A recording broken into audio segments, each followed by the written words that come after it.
Ciao a tutti, bentornati nel canale di Studio 72. Oggi andremo a vedere tramite l'opzione curve come andare a sistemare una foto. In questo caso appunto questa foto. Come vedete è innanzitutto quasi priva di colore, molto satura, e in più è molto luminosa.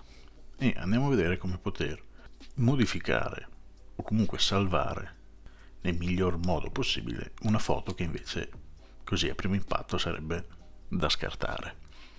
Ora innanzitutto apriamo la nostra foto, appunto, andiamo a fare un duplicato del livello, Command J, teniamo questo come base, poi andiamo su nuova regolazione, curve, andiamo a eliminare la maschera che intanto non ci interessa e questa la chiamiamo luminosità.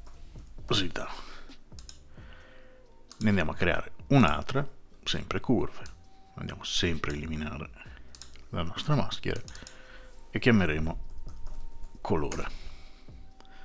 Ora deselezioniamo colore, andiamo a interagire su luminosità, andiamo sulla fusione di livelli e andiamo a mettere appunto luminosità.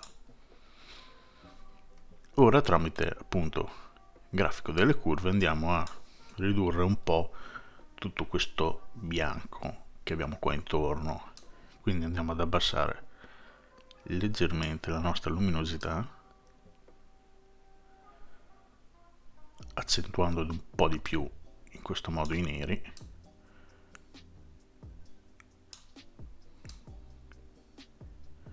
fino ad ottenere un risultato pressoché accettabile. Una volta regolata la luminosità, come vedete qui, ha acquistato un po' più di profondità anche la foto, sistemando i neri, andiamo a interagire su colore. Colore, andiamo sempre qui in fusione di livello e andiamo su colore.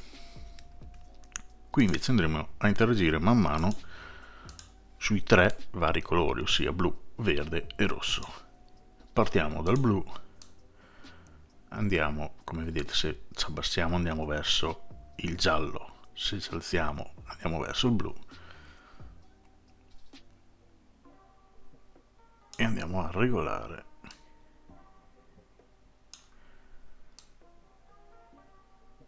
un po' la colorazione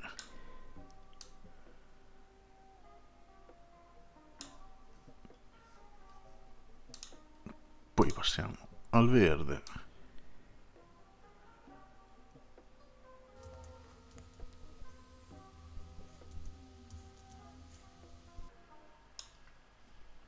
ok. Una volta un po' sistemati tutti i nostri parametri, ovviamente va come sempre a gusto personale, in queste cose non c'è una legge matematica che ti dice va fatto così, ognuno ha i suoi gusti ed è giusto che ognuno vada a interagire sulla foto come meglio crede. Una volta comunque regolato, dato una regolata approssimativa ai colori, ricordiamo che si può sempre andare a interagire dopo volendo, andiamo a creare un nuovo livello e andiamo a fare miscelatore canale. Andiamo qui su predefinito, andiamo a selezionare uno di questi predefiniti che ci sono su Photoshop. Questo cosa ci permette di fare? Ad andare a marcare di più tutti i particolari sia del soggetto che della foto in sé. Quindi andiamo a selezionare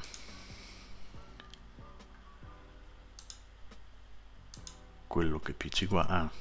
Andiamo a cancellare anche qui la nostra maschera, intanto non ci interessa.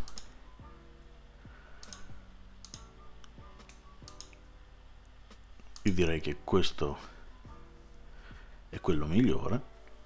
Come vedete però ci ha reso la foto in bianco e nero, quindi noi andremo in opacità e andando ad abbassare l'opacità, come vedete, se noi andiamo a fare un prima e un dopo si riesce a vedere che ha marcato di più i contorni un po' di tutti gli oggetti presenti nella foto. Se noi adesso andiamo a selezionare questi 3 livelli, facciamo un Command G, li andiamo a raggruppare in un unico gruppo, in modo che possiamo andare a fare un prima e dopo della nostra immagine. Adesso andiamo a, una volta sistemato a grandi linee la nostra foto, andiamo a interagire di nuovo sulle colorazioni per dargli la sistemata finale, sempre ovviamente secondo i nostri gusti personali. Possiamo sempre andare a fare un prima e un dopo. Come vedete, insomma, già la foto di per sé è migliorata. Ovvio che se la foto di suo di fondo purtroppo è venuta male, non è che si possono fare miracoli, però insomma già da questo a questo, insomma, si può vedere che è già migliorata parecchio.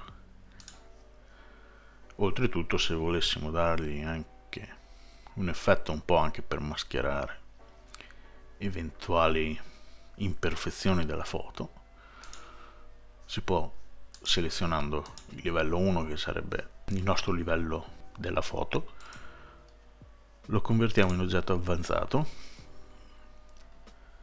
andiamo su filtro, rendering e andiamo a fare un riflesso obiettivo. Questo ci permette di andare appunto a aggiungere un riflesso, che sarebbe il classico non riflesso che ci dà la nostra fotocamera. Qui abbiamo o da 50-300 mm, uno fisso da 35, uno da 105, oppure addirittura l'obiettivo da videocamera.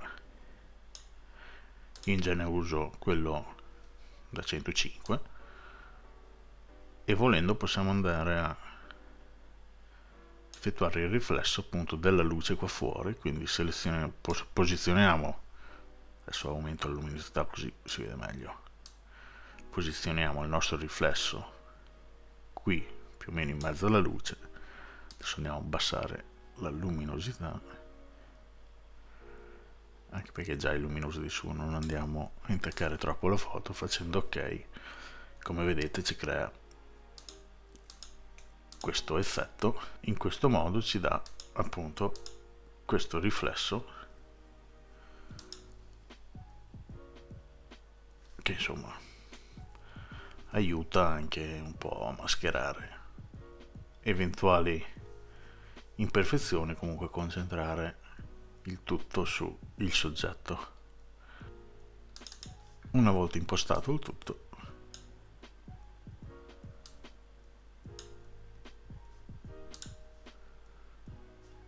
andiamo a vedere il nostro prima e dopo. Adesso qui ci lascia anche, se noi facciamo così, andiamo a selezionare quello di sfondo,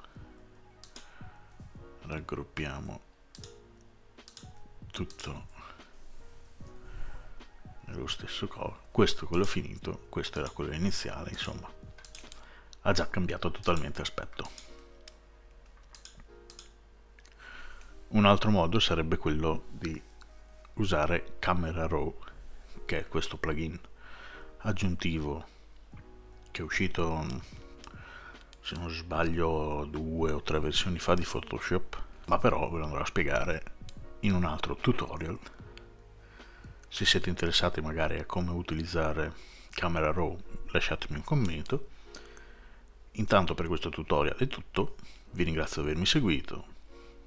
Ripeto, per qualsiasi richiesta lasciate un commento, mettete mi piace al video, iscrivetevi al canale, mi raccomando, e ci vediamo al prossimo tutorial.